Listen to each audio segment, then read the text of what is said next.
إن الحمد لله الأكرم الذي خلق الإنسان وكرمه وعلمه من البيان ما لم يعلم فسبحان الذي لا يحصى امتنانه باللسان ولا بالقلم ونشهد أن لا إله إلا الله وحده لا شريك له ونشهد أن سيدنا ومولانا محمدا عبده ورسوله صلى الله عليه وعلى آله وأصحابه وبارك وسلم تسليما كثيرا كثيرا أرسله بالحق بشيرا ونذيرا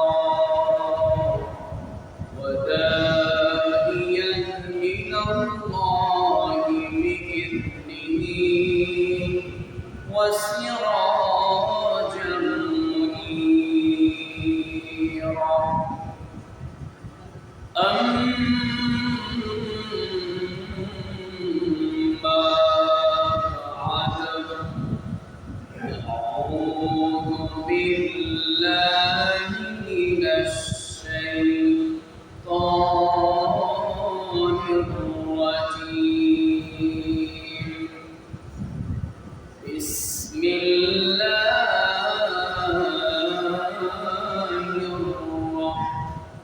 الرحمن الرحيم ولولا فضل الله عليك ورحمته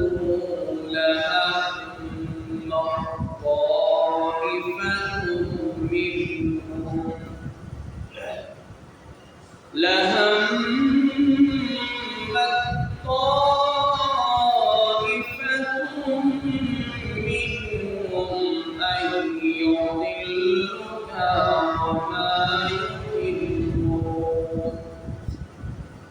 وما يضلون إلا أنفسهم وما يضرونك من شيء إلى آخر آية. وقال تعالى في كلامه المجيد إن الله وملائكته يصلون على النبي يا أيها الذين آمنوا صلوا عليه وسلموا تسليما زبان খুলে বলুন আল্লাহুম্মা সাল্লি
রসূল আমার ভালোবাসা, রসূল আমার ভালোবাসা, রসূল আমার কাজে কর্মে অনুপ্রেরণা, রসূল আমার প্রেম বিরহের মূল আলোচনা। আল্লাহুম্মা সাল্লি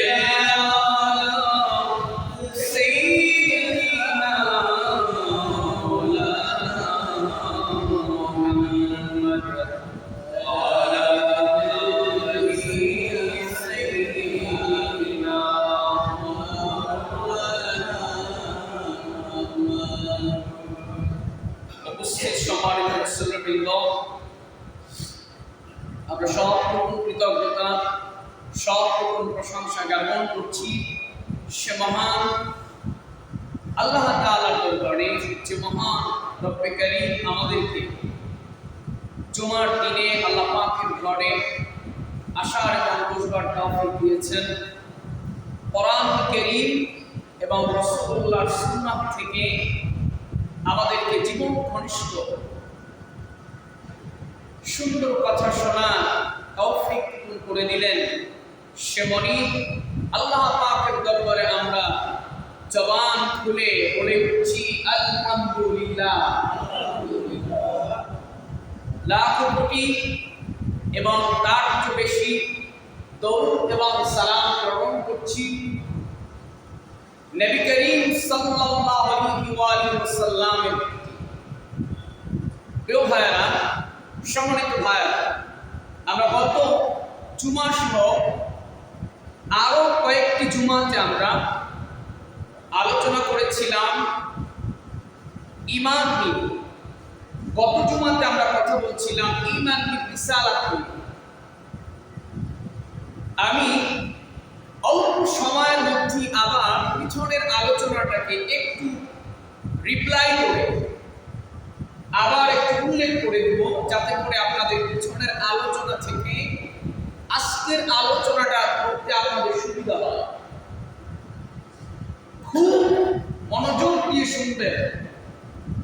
নবী করিম সাল্লাল্লাহু আলাইহি ওয়াসাল্লাম বলেছেন, মা মিন আবদিন ইয়াশহাদু আল্লা ইলাহা ইল্লাল্লাহ ওয়া আন্না মুহাম্মাদুর রাসূলুল্লাহ ইল্লা হারামাল্লাহু আলাইহি। আল্লাহর নবী বলেছেন, মা মিন আবদিন, যে আল্লাহর গোলাম সাক্ষ্য দিবে মুহাম্মদ সাল্লাল্লাহু আলাইহি ওয়াসাল্লাম আল্লাহ পাকের রাসূল এবং আল্লাহ পাকের বান্দা, এই সাক্ষ্য যিনি দিবেন, ইল্লা হারামাল্লাহু আলাইহি, আল্লাহ তাআলা ওই বান্দার উপর আল্লাহ তাআলা জাহান্নামকে হারাম করে দিবে। এর মানে কি জান্নাত নিশ্চিত, ঠিক কিনা? তো প্রিয় ভাইরা আমার, আমাদের মূল কথা হচ্ছে আব্দু, নবীজি আল্লাহর বান্দা, এটা একটা কথাই যে আল্লাহর নবী আল্লাহ পাকের বান্দা। রাসূল নিয়ে আমরা কথা বলছিলাম, নবীজি আল্লাহ পাকের রাসূল, নবীজি আল্লাহ পাকের নবী। এখান থেকে আমাদের আলোচনা ছিল। আমি আবার একটু পিছন থেকে বলছি, আমাদের আলোচনার মূল বিষয় হচ্ছে আল্লাহর নবী, আল্লাহ পাকের রাসূল। এই যে আল্লাহ পাকের নবী, আল্লাহ তাআলার রাসূল, নবীজির উপরে আমরা ঈমান এনেছি, নবীজিকে নবী হিসেবে মেনেছি, তার রিসালাতকে মেনেছি। এই রিসালাত মানা, নবীকে নবী হিসেবে মানা, দিক কয়টা আমরা সেটারই কথা চলমান ছিল, ঠিক কিনা? তো রাসূলকে, নবীজিকে কেউ যদি স্বীকার করে যে আল্লাহ নবী, আল্লাহ পাকের রাসূল, এতটুকু বললেই হবে না। এই কথাটা, এই কালেমাটা আপনাকে, এই কালেমার উপরে নবীজি আল্লাহ পাকের রাসূল, এই কথার উপরে ঈমান আনতে গেলে আপনাকে মোটামুটি ঈমান আনতে হবে তিনটি বিষয়ের উপরে। নাম্বার 1 হচ্ছে আল্লাহ পাকের নবীজির নবুয়তে বিশ্বাস করতে হবে। দ্বিতীয় নাম্বার হচ্ছে আল্লাহ তাআলা তার নবীকে, তার রাসূলকে যতটা সম্মান, যতটা মর্যাদা দিয়েছেন, সেই সবটুকুর উপর আপনাকে ঈমান আনতে হবে। তৃতীয় নাম্বার হচ্ছে আল্লাহ পাকের নবীর আনুগত্য করতে হবে। আপনি শুধু বলবেন যে আমি রাসূল হিসেবে নবীজিকে মানি, কিন্তু আপনার কালচার, আপনার সমাজ, আপনার রাষ্ট্র, আপনার পরিবার, আপনার গোটা ফ্যামিলি আপনি চালাবেন পাশ্চাত্য কালচারে, আপনি চালাবেন পশ্চিমাদের শেখানো কালচারে, আর আপনি বলবেন যে আমি আল্লাহ রাসূলকে রাসূল মেনেছি। এটা হলো মুখের কথা, কাজে এটা প্রতিফলিত হতে হলে আপনার পরিবার, আপনার জীবন, আপনার ছেলে, আপনার মেয়ে, আপনার গোটা সোসাইটিটা আল্লাহ পাকের নবীর আনুগত্যে চললে পরেই আপনি রাসূলের উপর আপনি পরিপূর্ণ ঈমান আনতে পারবেন। ভাইরা আমার কথা বুঝছেন? একজন লোক বলল যে আমি রাসূলকে মানি, এই কথার দ্বারা সে মুমিন হয়েছে। কি হয়েছে? মুমিন হয়েছে, মুখে স্বীকার করছে, মুমিন হয়েছে, সাক্ষী দিয়েছে। কিন্তু মুমিন পরিপূর্ণ হতে হলে ওই যে মানা যায় শব্দটা যেটা মুখে উচ্চারণ করেছে, ওইটার পুরো ব্যাখ্যাটা তাকে কাজে প্রতিফলন করতে হবে। যেমন আপনি মনে করুন একজন ব্যক্তিকে গভর্নমেন্ট, ধরুন বিসিএস ক্যাডার একজনকে নিয়োগ দিল, তার ভাইবা নিয়ে তার সব কিছু করে তাকে নিয়োগ দিল। ওনাকে যেই পোস্টে, যেই জায়গায় রাজস্ব খাতে নিয়োগ দেওয়া হলো, নিয়োগ পেলেন, কিন্তু উনি কাজ করবেন না, গভর্নমেন্ট ওনাকে শোকজ করবে না? বলেন, অবশ্যই ওনাকে শোকজ করা হবে। উনি পরীক্ষা দিয়ে ঠিক সরকারি কর্মকর্তা হয়েছেন, বা উনি যদি কাজে প্রতিফলিত না করেন, ওনাকে ওই দায়িত্বে হয়তো রাখা হবে, কিন্তু ওই জায়গা থেকে ওনাকে চেঞ্জ করে অন্য জায়গায় পাঠানো হবে। ঠিক কিনা? ওনাকে পানিশমেন্ট দেওয়া হবে। তো আপনি রাসূলকে রাসূল মুখে মানলেন, আপনি ঈমানদার হলেন, কিন্তু সেই ঈমানকে জান্নাতে যেতে হলে আপনাকে রাসূল শব্দটা পুরো ব্যাখ্যাটা জেনে প্রত্যেকটা পার্টের উপর আপনাকে ঈমান আনতে হবে এবং কাজে প্রতিফলিত করতে হবে। প্রিয় ভাই সব, আজকে আমাদের আলোচনার বিষয় হচ্ছে, আমরা গত জুমাতে আলোচনা করছিলাম এই 3টি বিষয়ের মধ্য থেকে প্রথমটি আমরা গত জুমায় কথা বলেছি। আল্লাহ পাকের নবীজির নবুয়ত নিয়ে আমরা বিভিন্ন আঙ্গিকে আমরা কোরআন এবং সুন্নাহ থেকে আমরা কথা বলেছি। আজকের জুমাতে আমরা কথা বলবো রাসূলুল্লাহর মর্যাদা নিয়ে। আল্লাহ পাক তার নবীকে কতটা স্ট্যাটাস, কতটা সম্মান, তাকরীম, তাজিম, ইজ্জত, নবীজিকে আল্লাহ পাক যে পার্সোনালিটি দান করেছেন, এগুলো শুধু শুনলেই হবে না, আপনাকে মানতেও হবে। আল্লাহ তাআলা কোরআনুল কারীমে আল্লাহ তাআলা সূরাতুন নিসা 113 নম্বর আয়াতে আল্লাহ তাআলা সুন্দর করে বলছেন, ওয়ালাউলা ফাদলুল্লাহি আলাইকা ওয়া রাহমাতুহু লাহাম্মাত তাইফা।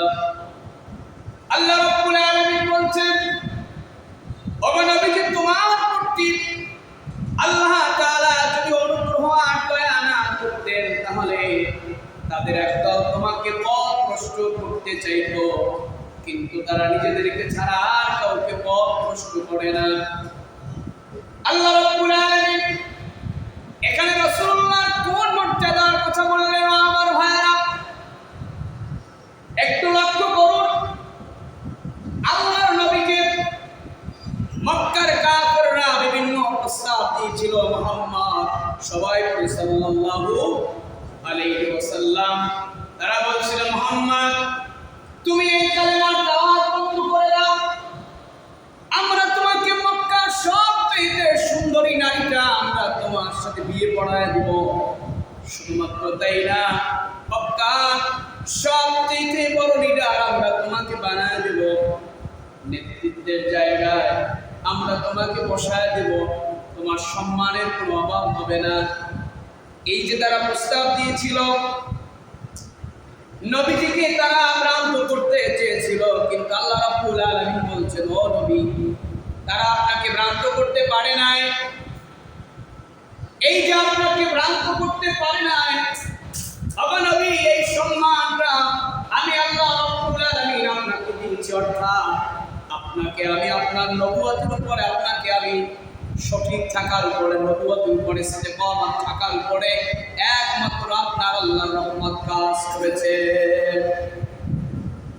শুধুমাত্র তাই না, এই আয়াতের তাফসীর হলো মক্কার কুরাইশ সব আরো 11টা গোত্র মিলে আল্লাহ রাসূলকে যখন ভ্রান্ত করতে পারে না, তখন তারা সিদ্ধান্ত নিল দাম না দেয়, যে মুহাম্মদকে তো সাল্লাল্লাহু আলাইহি ওয়াসাল্লাম, তাকে তো আমরা কোন প্রস্তাব দিয়ে আমরা তারে ভুলাইতে পারলাম না, নষ্ট করতে পারলাম না। অতএব আমরা সব গোত্র মিলে একদিন মুহাম্মদের বাড়িতে আমরা হামলা করব, বধ করব, আমরা মুহাম্মদকে হত্যা করে দুনিয়া থেকে বিদায় করে দেব। এইটা তারা পরিকল্পনা করছে। আল্লাহ রাব্বুল আলামিন সূরাতুল ইয়াসিনের মধ্যে রাব্বুল আলামিন চমৎকার করে বলছেন,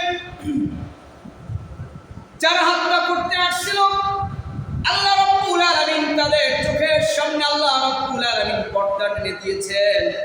এই পর্দাটা কোনো দুনিয়ার কোনো সাধারণ পর্দা না, নবীজির সামনে কিন্তু তারা দেখতে পায় না।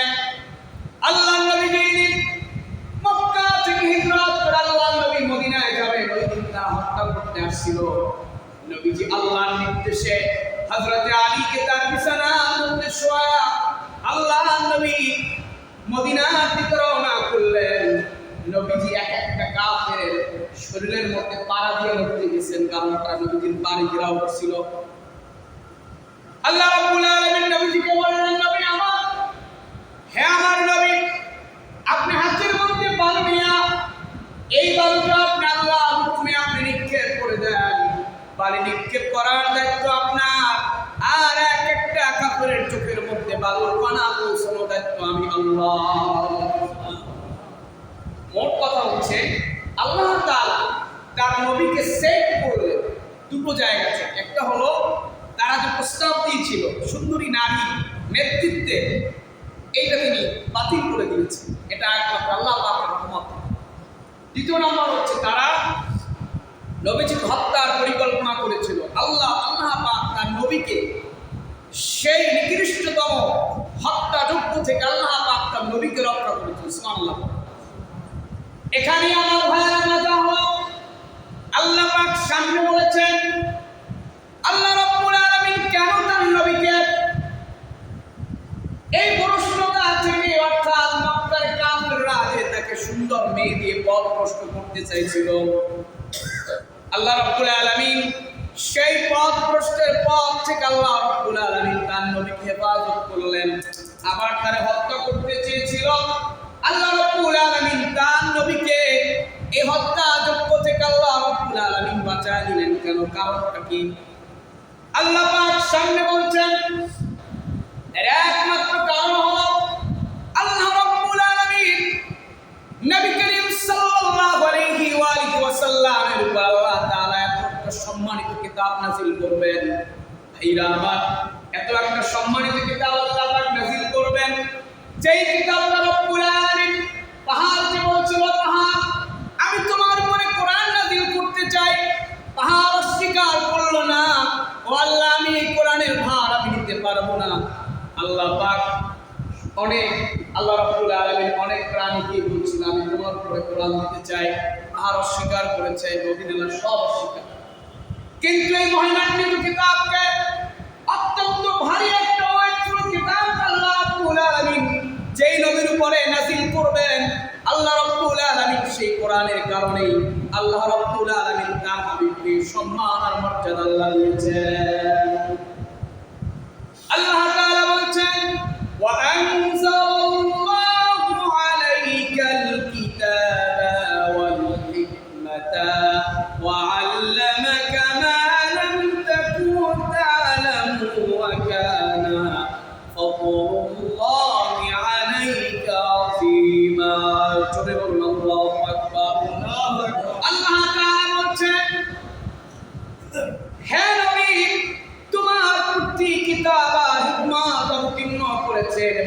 যা জানতে না তা তোমাকে শিক্ষা দিয়েছেন। তোমার প্রতি আল্লাহ রাব্বুল আলামিনের মহান অনুগ্রহ রয়েছে। এই আয়াতের মধ্যে আল্লাহ পাক কি বলছেন আমার ভাইরা, আপনি নবীজিকে সম্মান করবেন, কিন্তু কোরআন হাদিসের বাইরে গিয়ে আপনি রাসূলুল্লাহ ব্যাপারে আপনি অতিরঞ্জিত করতে পারবেন না। আমি সামনে হাদিস বলবো। আল্লাহ পাক বললেন, নবী আপনি যেটা জানতেন না আমি আপনাকে জানাইছি। এই যে আমরা অনেকে রাসূলুল্লাহকে গায়েবের মালিক বলে ফেলি না, আল্লাহ রাব্বুল আলামিন একমাত্র আলিমুল গায়ব সিফাতটা রাব্বুল আলামিন তার জন্য নিজের জন্য আল্লাহ খাস রেখেছেন। নবীজিকে আল্লাহ জানান, তারপরে নবী জানেন। ভাইরা আমার, এখান থেকে আপনাকে এটাও জানতে হবে যে নবীজিকে আল্লাহ রাব্বুল আলামিন জানান, তারপরে আল্লাহর নবী জেনে তার সাহাবীদের মধ্যে খবরগুলো দিয়ে দিয়েছেন। এই আয়াতের মধ্যে আমরা পেলাম আল্লাহ রাব্বুল আলামিন তার রাসূলকে আল্লাহ রাব্বুল আলামিন কিতাব আর হিকমত আল্লাহ পাক সম্মানিত করে দিয়েছেন। কেমন কিতাব আল্লাহ পাক দিলেন সামনে বলবো। রব্বুল আলামিন আপনার আমার রাসূলকে আল্লাহ তাআলা এত সম্মান আর মর্যাদা আল্লাহ রব্বুল আলামিন দিয়েছেন। ওই কঠিন কিয়ামতের ময়দানে আমার ভাইরা, লোকেরা যখন পানি পানি বলে হাউমাউ করবে, আল্লাহ রাব্বুল আলামিন তখন মুমিন বান্দা বান্দীদেরকে আল্লাহ তাআলা পাক এক প্রকার পানি পান করাবেন। সেই পানি পান নাম হলো হাউজে কাউসার, অর্থাৎ কাউসারের পানি আল্লাহ রাব্বুল আলামিন পান করাবেন। আর এই হাউজের মালিকটা আল্লাহ রাব্বুল আলামিন একমাত্র আপনার আমার নবীকে আল্লাহ পাক দান করে দিয়েছেন। আল্লাহ তাআলা বলেন, ইন্না আ'তাইনাকাল কাউসার ফাসাল্লি লিরাব্বিকা ওয়ানহার ইন্না শানি'আকা হুয়াল আবতার।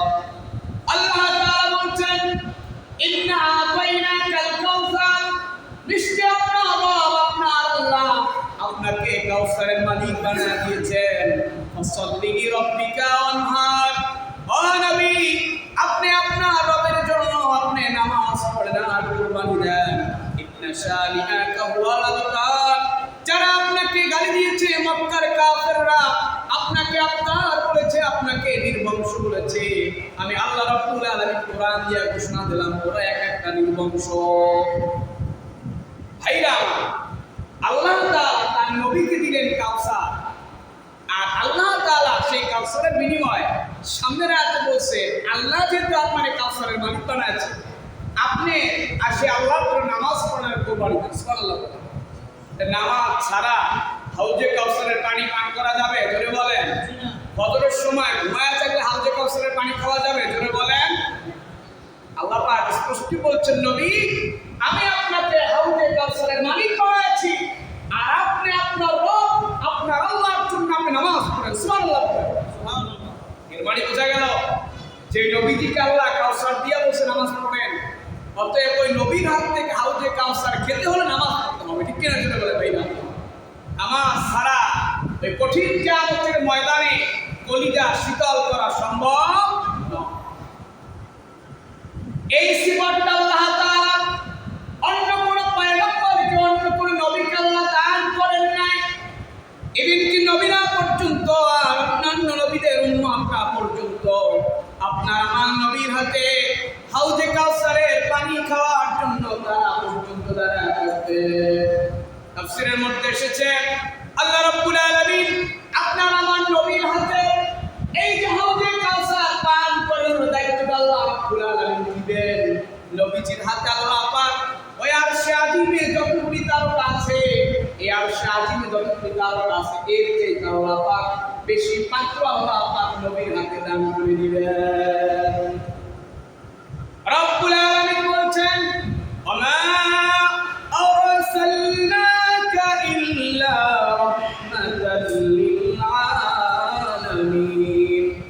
আল্লাহ তাআলা বলছেন, নবী গো আমার, আপনাকে আমি শুধুমাত্র মানব মণ্ডলীর জন্য আপনাকে আমি রহমত রহমত করে পাঠাই না, আমি আপনার গোটা আলমের জন্য, গোটা মাখলুকাতের জন্য আমি আল্লাহ রাব্বুল আলামিন আপনাকে রহমাতাল লিল আলামিন করে আপনাকে আমি প্রেরণ করেছি। রাসূলুল্লাহ সফরে যাচ্ছেন, উট একটা নবীজিকে দেখে কান্না করা শুরু করেছে। এটা রাসূলুল্লাহর মধ্যে আল্লাহর নবী, আল্লাহ পাক তার নবীজিকে উটের ভাষা বোঝার ক্ষমতা আল্লাহ দিয়েছে, যেহেতু নবীজি বুঝতে পেরেছে। নবীজি উটের মালিককে বললেন যে উটকে খাবার দান করো। তুমি উটকে খাবার দান না করে তাকে তুমি বেঁধে রেখেছো, সে আমার কাছে নবী শুনেছে। এই যে নবীজি গোটা আলমের জন্য আল্লাহ পাকের রহমাতাল লিল আলামিন, সুবহানাল্লাহ। নবী করিম সাল্লাল্লাহু আলাইহি ওয়া আলিহি ওয়াসাল্লাম ছাড়া আল্লাহ রাব্বুল আলামিন অন্য পয়গম্বরদেরকে আল্লাহ পাক তাদেরকে এক একজনকে আল্লাহ পাক নাম ধরে ডাকিয়েছেন। ঈসা আলাইহিস সালামকে ডাকার প্রয়োজন হয়েছে, আল্লাহ রাব্বুল আলামিন সরাসরি আল্লাহ পাক তার নাম ধরে আল্লাহ রাব্বুল আলামিন ডাক দিয়েছেন।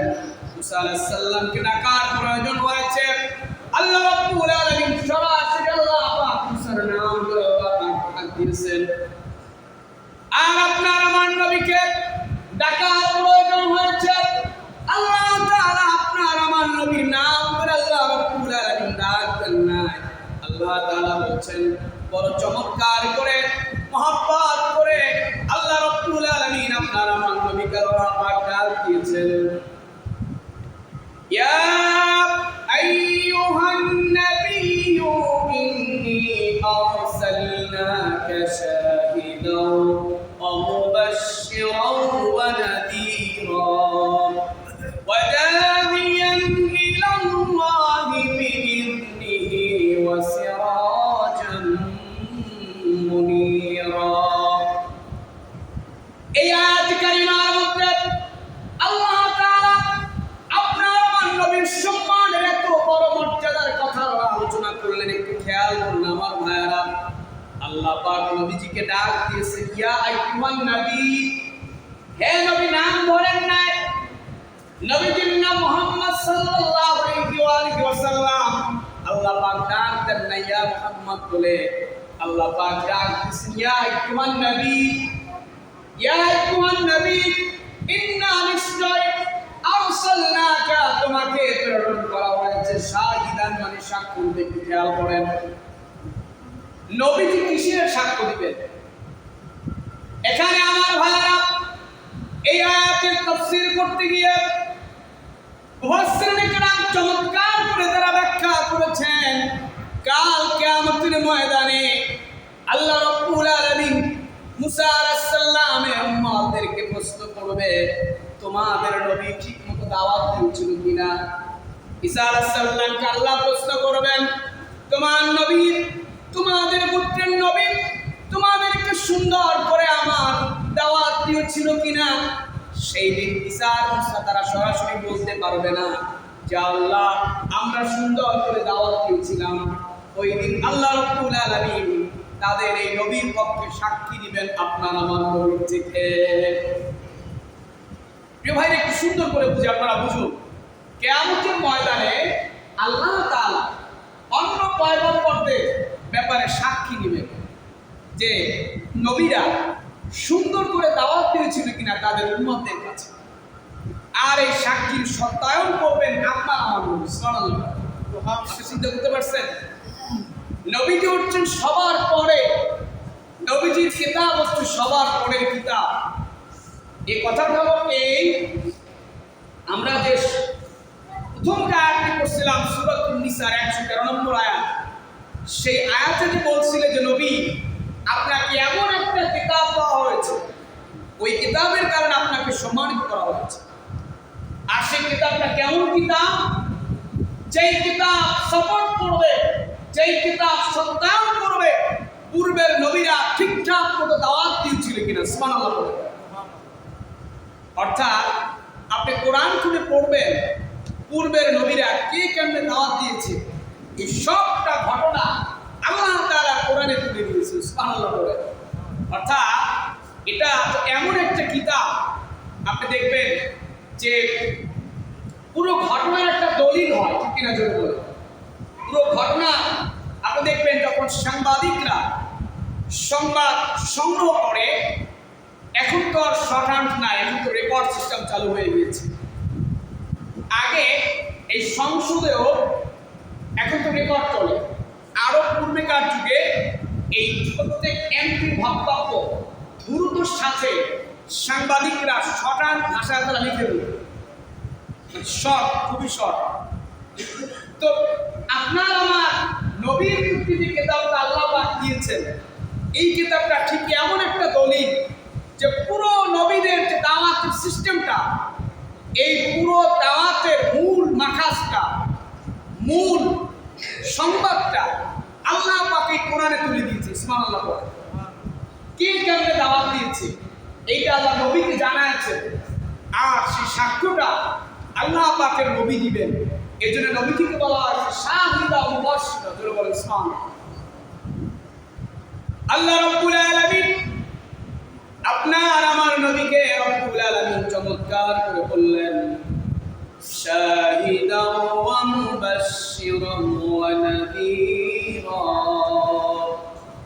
ওয়া দাঈয়ান ইলাল্লাহি বিইذনিহি ওয়া সিরাজাম মুনীরা। আল্লাহ তাআলা এখানে নবীজিকে বলছেন সিরাজাম মুনীরা।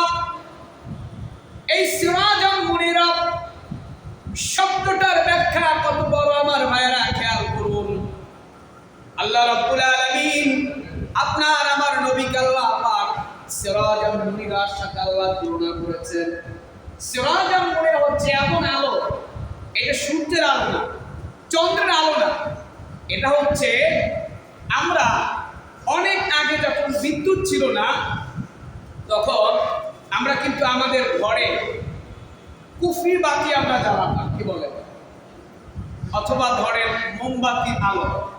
এখন আপনারা বলুন, এই মোমবাতির আলোর চাইতে সূর্যের আলো মিলিয়ন ট্রিলিয়ন অনেক বেশি না বলেন? তো আল্লাহ তাআলা নবীজিকে তুলনা তো আল্লাহ করতে পারতেন সূর্যের আলোর সাথে। নবী তো অনেক বড়, ঠিক কিনা? কিন্তু আল্লাহ তাআলা নবীজিকে সূর্যের আলোর সাথে আল্লাহ তুলনা করেন নাই। আল্লাহ তাআলা কত চমৎকার কথা বলছেন।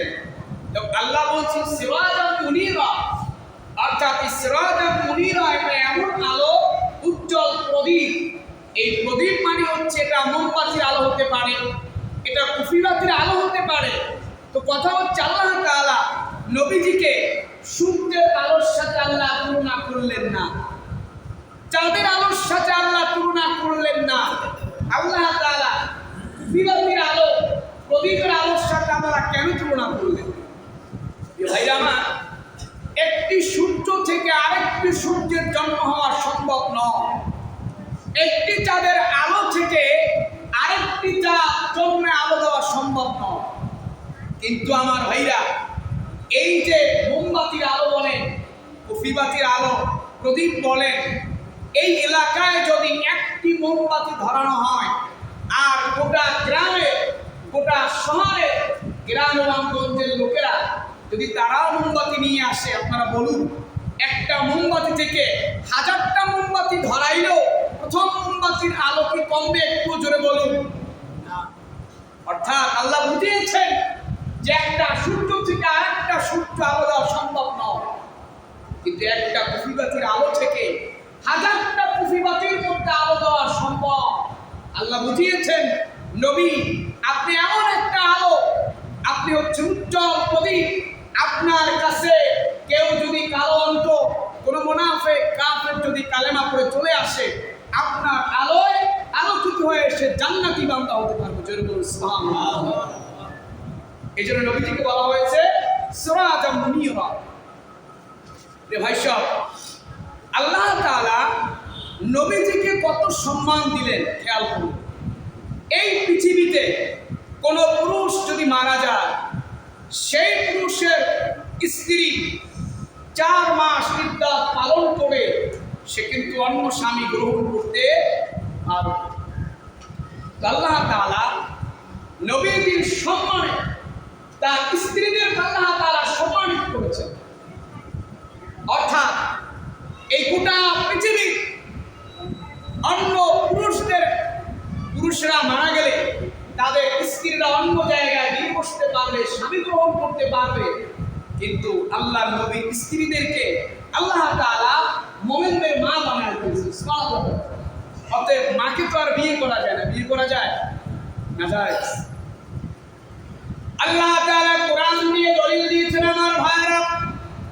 আল্লাহ রাব্বুল আলামিন চমৎকার করে রাব্বুল আলামিন সূরাতুল আহজাবের মধ্যে আল্লাহ বলছেন, আন-নাবিয়্যু আওলা বিল মুমিনিনা মিন আনফুসিহিম ওয়া আযওয়াজুহু উম্মাহাতুহুম ওয়া উলুল আরহামি বা'দুহুম আওলা বিবা'দিন ফি কিতাবিল্লাহি মিনাল মুমিনিনা ওয়াল মুহাজিরিন। আল্লাহ তাআলা বলছেন মুমিনদের নিকট তাদের নিজেদের চেয়ে ঘনিষ্ঠতর এবং তার স্ত্রীগণ তাদের মাতা অর্থাৎ মুমিনদের নিকট নবী তাদের নিজের চাইতে ঘনিষ্ঠতর এবং নবীর স্ত্রীরা তাদের মা। আল্লাহ পাক আয়াত দিয়া দলিল দিলেন যে তোমাদের কাছে তোমাদের নিজেদের চাইতেও তোমার নবী প্রিয়। এরপরে আল্লাহ নবীর স্ত্রীদের সম্মানটা বাড়ায় দিলেন। আল্লাহ বললেন যে নবীর স্ত্রীরা হলো এক একজন তোমাদের মা। অন্য আয়াতে আল্লাহ পাক এবার বলছেন নবীর স্ত্রীদেরকে বিয়ে করা ঘোর অপরাধ। অর্থাৎ আল্লাহর নবীর ইন্তেকালের পরে আল্লাহর নবীর একজন স্ত্রী অন্য জায়গায় তারা বিয়ে বসছেন না এবং বসতেও পারবে না। আল্লাহ তাআলা কোরআন দিয়ে আল্লাহ বলছেন আমার ভাইরা, আল্লাহ রাব্বুল আলামিন বলেন, ওয়ামা কানা লাকুম আন তুযু রাসূলুল্লাহি ওয়ালা তানকিহু আযওয়াজাহু মিন বা'দিহি আবাদান ইন্না যালিকুম কানা ইনদাল্লাহি আযীমা। এখানে আমার ভাই একটু বোঝার বিষয় আছে। এই দুনিয়াতে একজন মেয়ে লোক যদি দুটো স্বামী গ্রহণ করে, দুই স্বামী গ্রহণ করার কারণে তিনি জান্নাতে যদি তিনি জান্নাত পেয়ে যান, আর যদি তার স্বামীরাও জান্নাত পেয়ে যায়, দুজনেই জান্নাত পেয়ে যায়, তাহলে এই মহিলা সর্বশেষ যে স্বামী গ্রহণ করেছিল তার সাথে তিনি জান্নাতে বসবাস করবেন। একটি মেয়ে লোকের যদি স্বামী মারা যাওয়ার পরে পৃথিবীতে সে অন্য স্বামী গ্রহণ আবার করে, তাহলে সে জান্নাতে এই দ্বিতীয় স্বামীর সাথে সে জান্নাতে থাকবে। সুবহানাল্লাহ। আল্লাহ তাআলা চান না যে নবীর স্ত্রীরা নবী ছাড়া অন্য কারো সাথে জান্নাতে থাকুক। এজন্য আল্লাহ রাব্বুল আলামিন আল্লাহ পাক কোরআনে আয়াত নাযিল করে আল্লাহ পাক আইন তৈরি করে দিলেন। অর্থাৎ আল্লাহ আমাদেরকে বুঝাইতে চাইলেন নবীর জীবনের সাথে যারা লেগেছে আল্লাহ তাআলা তাদের সম্মান আর মর্যাদা আল্লাহ বাড়ায় দিয়েছেন। অর্থাৎ নবীর স্ত্রীরা নবীর সাথে বিয়ে বসার আগে তারা অনেকেই অন্য জায়গায় ছিলেন, অনেকেই স্বামী মারা যাওয়ার পরে আমার নবীর কাছে বিয়ে বসছেন, কিন্তু নবীর ইন্তেকালের পরে তারা আর অন্য স্বামী তারা গ্রহণ করতে পারবে না। এর মানে হলো তারা জান্নাতে আল্লাহর নবীর সাথেই তারা জান্নাতে থাকবে। আল্লাহ তাআলা বলছেন ওয়ামা কানা লাকুম আন তুযু রাসূলুল্লাহ।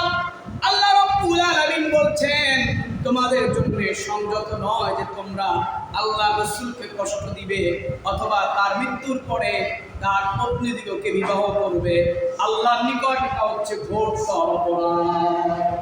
চিন্তা করতে পারছেন নবীর তো সম্মান কত, আর নবীর সাথে যারা বিয়ে করছিল আল্লাহ পাক তাদের সম্মানটা কত জায়গা আল্লাহ বাড়ায় দিলেন। সুবহানাল্লাহ। কোরআনের আয়াত দিয়া আল্লাহ পাক তাদের এক একজন উম্মতের মা বানায় দিয়েছেন। সুবহানাল্লাহ। হযরতে আয়েশা রাদিয়াল্লাহু তাআলা আনহা তিনি নবীজির সাথে একটা যুদ্ধে গিয়েছিলেন। তো নবীজি কাফেলা নিয়ে চলে আসছেন। হযরতে আয়েশা তিনি কোন ক্রমে তখন ছিল ফজরের নামাজের ওয়াক্ত, সূরা নূরে আসছে, তিনি অজু করার জন্য বাইরে গেছেন, কাফেলা চলে গেছে, তিনি এসে আর কাফেলা পাননি। তো তখন নিয়ম ছিল, যদি কেউ কাফেলা থেকে দূরে চলে যায় বা কাফেলা মিস করে, সে ওই জায়গায় থাকবে।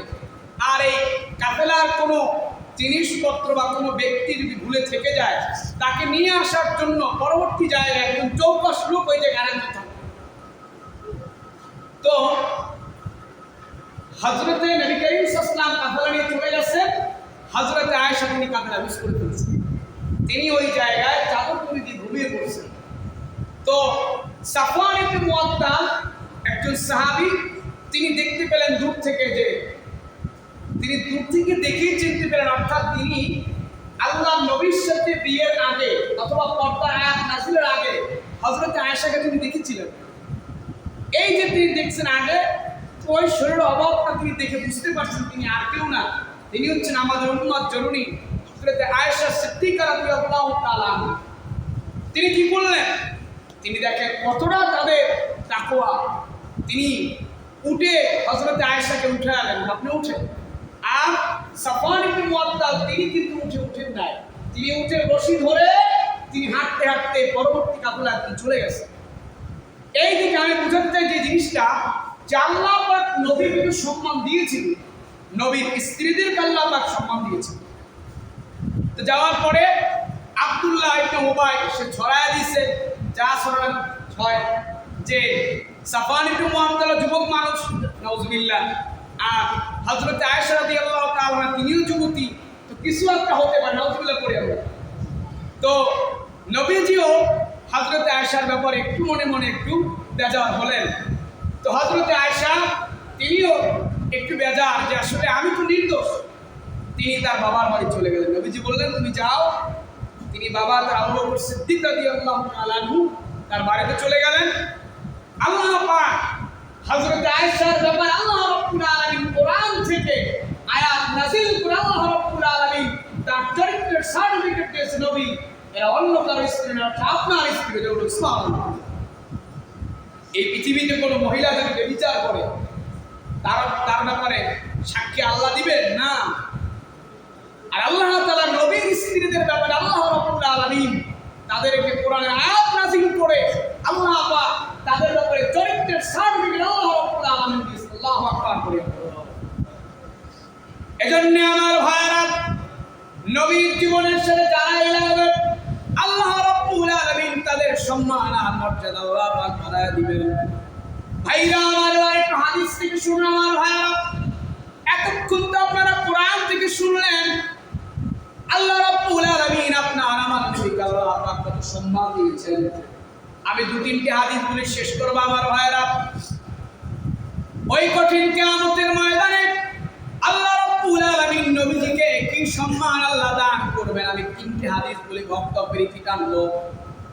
আল্লাহ নবী বলেন, আনা আউয়ালুন নাস খুরুজান ইযা বুইসু ওয়া আনা খাতিবুহুম ইযা ওয়াফাতু ওয়া আনা মাশরুহুম ইযা আইসু আলহামদুলিল্লাহ। আল্লাহ নবী বলেন, মানুষ যখন কিয়ামতের সময় কবর থেকে তারা উঠবে, আল্লাহ নবী বলেন ওই দিন আমি সর্বপ্রথম আমি কবর থেকে উঠব।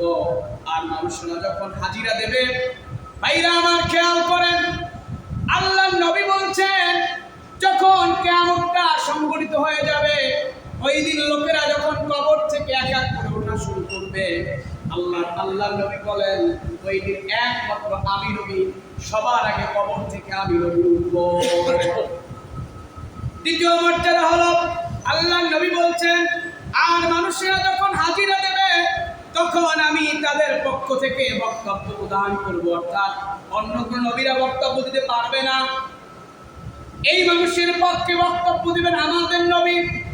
এবং নবীজি বলেন তখন আমি তাদের সুসংবাদ প্রদান করব, এবং সেই দিন আমার হাতেই থাকবে আল্লাহর প্রশংসার জান্নাত। নবী যেটা বলছেন যে আদম সন্তানদের মধ্যে আমার প্রতিপালকের কাছে আমি সবচেয়ে সম্মানিত বান্দা, এতে আমার কোনো অহংকার নাই। জলবুল ইসলাম। অপর একটি বর্ণনা আসছে মুসলিম শরীফের বর্ণনা, নবীজি বলছেন আনা সাইয়্যিদু ওয়ালাদি আদম ইয়াউমাল কিয়ামাত ওয়া মান ইয়ানশাক্কু আনহু আল-কাবা ওয়া আউয়ালু শাফিঈন ওয়া আউয়ালু মুশাফফিঈন। আল্লাহর নবী বলেন যে কিয়ামতের ময়দানে সবার প্রথম আমি নবী ইয়াউমাল কিয়ামত স্পষ্ট ভারতে আসছে যে কিয়ামতের ময়দানে আমি নবী সবার আগে কবর থেকে উঠব, আর আমি নবী এই মানুষের পক্ষে আমি নবী প্রথম শাফাআতকারী হব এবং আল্লাহ তাআলা আমার শাফাআত আল্লাহ রাব্বুল আলামিন কবুল করবেন। জন্য সুবহানাল্লাহ।